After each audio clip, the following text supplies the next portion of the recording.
Donc toutes nos missions en France, ce que je veux dire, sont scrutées. On ne fait pas ce qu'on veut. Ils sont ceux qui explorent des mondes inconnus. Elles sont celles qui découvrent des chemins méconnus. Ils refusent de vivre une vie futile et ils rejettent les diplômes inutiles. Ils se disent pourquoi pas tenter l'entrepreneuriat. Créer une pensée différente pour mener une vie attrayante. En se créant leur propre aventure, ils laissent leur signature. Intelligents et diligents, on les nomme rebelles intelligents. À tous ces iconoclastes, bienvenue dans votre podcast. Donc on est capable de faire de l'extraction. Donc extraction, c'est-à-dire que tu peux littéralement embarquer le gars et le faire sortir du pays. Ouais, à partir du moment où c'est pas un criminel, à partir du moment où il n'y a pas... voilà, ce que je veux dire, on fait attention aussi, quoi. Ce que je veux dire, c'est une affaire de pédophilie, non, vous nous oubliez. C'est une affaire parce que vous avez violé quelqu'un, non, vous nous oubliez aussi. Ce que je veux dire, il faut qu'on reste aussi du bon côté...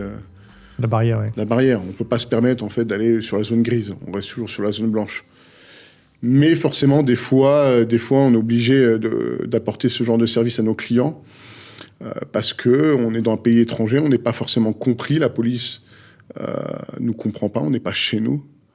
Donc, vaut mieux aller s'expliquer après, à l'issue, sur une ambassade, par exemple en France, plutôt que de rester dans un pays et se faire condamner pour... Oui, tu veux dire, tu extraques le gars, et puis après, lui, il va s'expliquer en France à l'ambassade du pays en question. Ouais. Là, il est dans un rapport qui est plus simple. Ouais, il n'y a pas d'extradition en France, donc c'est beaucoup plus simple pour lui. Oui, voilà, donc parce que, admettons, donc là, on prend l'exemple de Bali, donc c'est l'Indonésie. S'il y a un problème en Indonésie, on a vu des gens lourdement condamnés pour des choses qui, clairement, où il aurait juste pris quelques années en France, par exemple. Bien sûr. Là, il serait extrait de l'Indonésie par vos services, il arriverait en France, puis là, il irait s'expliquer à l'ambassade, ce qui, effectivement, serait un rapport de force un peu plus sain pour lui. Ouais. Ok. On l'a bien vu dernièrement, je ne sais pas si tu as un petit peu suivi l'affaire un petit peu de Carlos Ghosn. Ouais. Qui était complètement dépassé. Il demande de l'aide à la France, il demande de l'aide au Liban, il demande de l'aide au Brésil parce qu'il a 3 passeports. Lequel prend l'affaire en compte, on ne sait pas vraiment.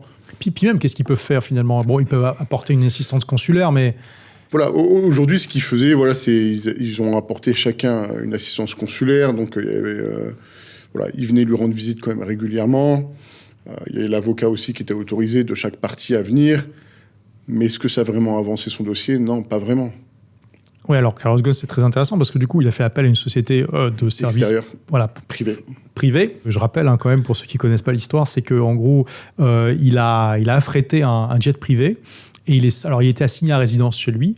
Il n'avait pas le droit d'en sortir. Il est sorti dans une caisse pour les instruments de musique qui a été chargée dans un jet privé qui est qui allait au Liban via Istanbul. Pour se ravitailler. Et comme il est libanais, Carlos Ghosn, le Liban n'extradite pas ses citoyens. Exactement. Ouais. Il pourrait aussi être en France ou au Brésil d'ailleurs, mais la France le recherche aussi pour d'autres raisons. D'autres faits. Ouais. Donc il pourrait être juste au Brésil ou au Liban là actuellement. Donc assez simple pour lui maintenant, aujourd'hui, comme il a pu s'expliquer, c'est beaucoup plus simple dans ces conditions. Le système japonais est quand même spécial, il faut le dire, d'après ce qu'il a raconté. Ouais, c'était assez complexe. Il était dans une prison quand même qui est assez dure pour lui. Il n'y a pas de... c'est pas la prison française. C'est pas un système occidental. Voilà, ils s'attendent à ce que tu sois coupable, que tu fasses des aveux. Tu restes 3 mois... très complexe. 3 mois de garde à vue, on pourrait dire. C'est bizarre. C'est pas la même chose que chez nous. Il y a un risque quand même parce que le pilote de l'avion et l'équipage ont été condamnés à la prison au Japon pour avoir... Ce que je veux dire, nous, le but, c'est pas... Voilà, on n'est pas là non plus pour faire... Pour faire de l'extradition notre métier. Ce que je veux dire, nous, on est là pour apporter une aide à nos clients. On n'est pas là pour se dire, tiens, on va se faire un mec et puis on va l'extrader. On a eu plusieurs demandes que j'ai refusées parce que voilà, on doit aussi évaluer en fait le risque.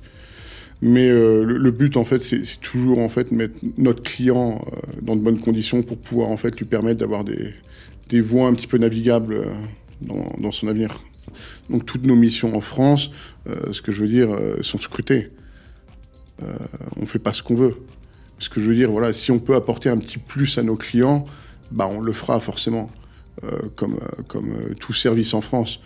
Ça veut dire que demain, ils nous demandent, OK, est-ce que vous pouvez m'avoir un petit passe-droit par rapport à ça ? On va voir ce qu'on va pouvoir faire, dans la mesure du possible. Si on peut le faire, on va le faire. Si on ne peut pas le faire, on lui dira non, clairement, on ne peut pas le faire. Mais c'est ce qui se passe un petit peu partout dans le monde, quoi.